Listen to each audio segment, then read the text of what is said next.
ప్రియమైన దేవుని బిడ్డలారా, యేసుక్రీస్తు వారి నామమున మీకు వందనాలు.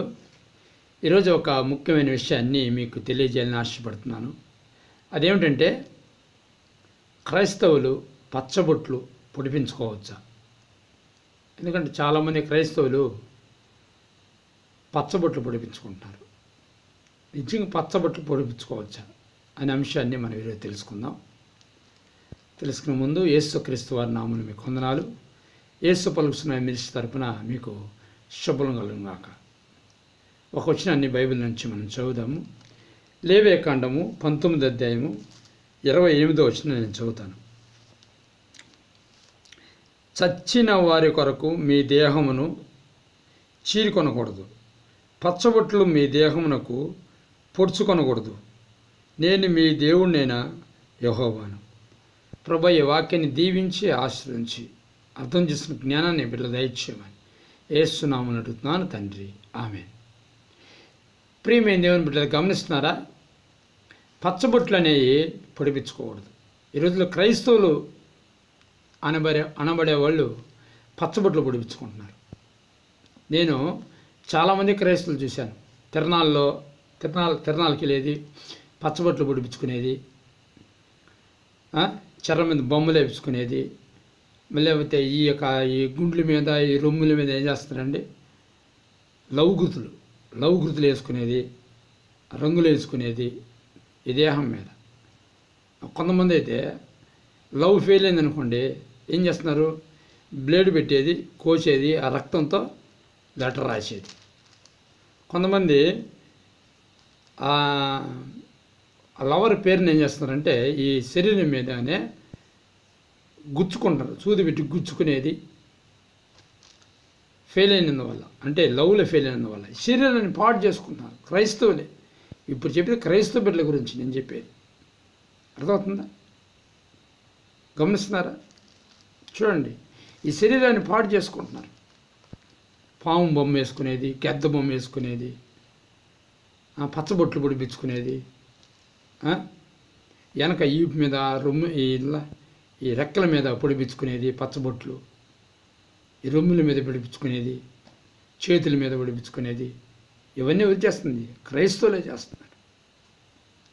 యవనస్తులు, ముసలోళ్ళు కూడా. చూడండి, ఈ పచ్చబొట్లు అనేవి పొడిపించుకోకూడదు.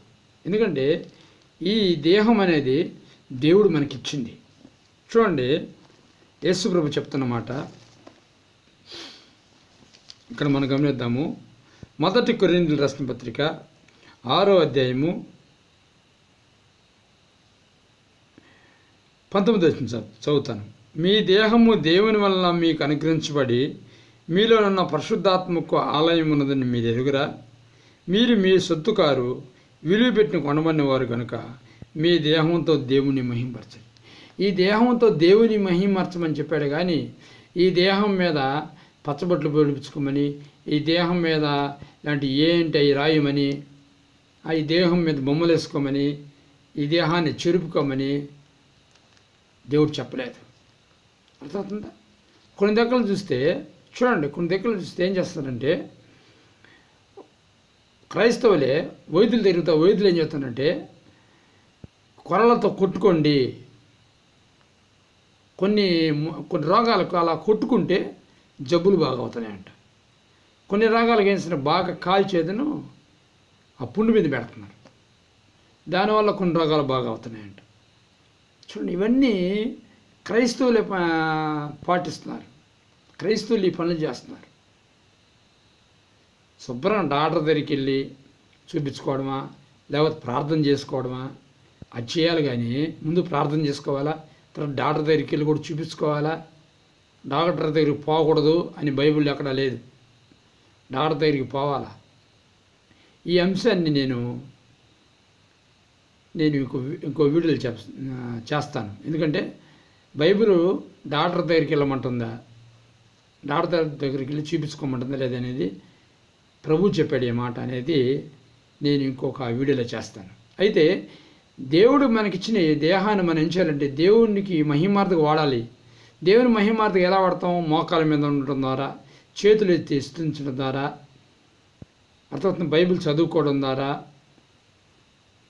ప్రార్థన చేసుకోవడం ద్వారా, మోకాళ్ళ మీద ప్రార్థన చేసుకోవడం ద్వారా, ఈ దేహాన్ని మనం ఏం చేస్తాం, తప్పట్లు కొట్టడం ద్వారా, పాటలు పాడేటప్పుడు ఈ యొక్క దేహాన్ని, అవయవాలని మనము దేవుని కోసము మహిమకరంగా వాడాలని బైబిల్ చెబుతుంటే, వీళ్ళు ఈ విధంగా పచ్చబట్టలతో ఈ దేహాన్ని, మంచి దేహాన్ని నాశనం చేసుకుంటూ, చీల్చుకుంటూ, లేకపోతే లవ్లో ఫెయిల్ అయితే భయంకరంగా రాసుకుంటూ, రక్తంతో లెటర్ రాసుకుంటూ ఉన్నారు.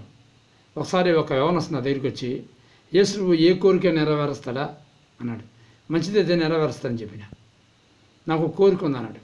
ఏంటంటే, నేను ఒక అమ్మాయిని ప్రేమించాను, ఆ అమ్మాయితో నాకు పెళ్లి చేస్తాడా, అమ్మాయి నన్ను ప్రేమించేటట్టు చేస్తాడా? చూడండి, ఆ బ్రదర్ నన్ను అడుగుతున్నాడు. ఎంత అమాయకత్వం అన్నాడు. ఇంకోసం తెలుసా, ఆ బ్రదర్ పేరు సమీయేలు, వాళ్ళ నాన్న పేరు మత్తాయి, వాళ్ళ క్రైస్తవ కుటుంబమే. మళ్ళీ చూశారండి, వాక్యం తెలియక ఈ క్రైస్తవులు ఇలా తయారవుతున్నారు. వాక్యం చదివితే, వాక్యం తెలుసుకుంటే అప్పుడు వాళ్ళకి అర్థమవుతుంది. కనుక దేవుడు ఇచ్చిన ఈ దేహాన్ని ఈ విధంగా పాడు చేసుకుంటున్నారు ఈ క్రైస్తవులు. కనుక దయచేసి విశ్వాసులారా, క్రైస్తవులు గమనించండి, ఈ దేహం మీద పచ్చబొట్టు మనం పొడిపించుకోదు. పచ్చబొట్టు పొడుచుకునేది అన్నిలు. ఈ దేహాన్ని దేవునికి మహిమార్థమై వాడాలని ప్రభు పేరట మనం చేసుకుంటూ ప్రార్థన చేసుకున్నాం. పరిశుద్ధుడైన తండ్రి, ప్రేమగల దేవ, ఈ వాక్యాన్ని దీవించి ఆశీర్వదించి ప్రభువానికి స్తోత్రాలు చెల్లిస్తున్నాను. ఈ దేహంతో నేను నిన్ను మహిమపరచడం సహాయం చేయని ప్రార్థన చేస్తూ, అజ్ఞానంలో ఉన్న విశ్వాసాలను ఆయన క్రైస్తవుల్ని మార్చమని ప్రార్థన చేస్తూ, ఈ వీడియో ఎక్కడ చూస్తున్నా, ఏ ప్రాంతంలో చూస్తున్నా ప్రభా తెలుసుకునే కృప దయచేయమని యేసు నామమున అడుగుతున్నాను తండ్రి. ఆమేన్.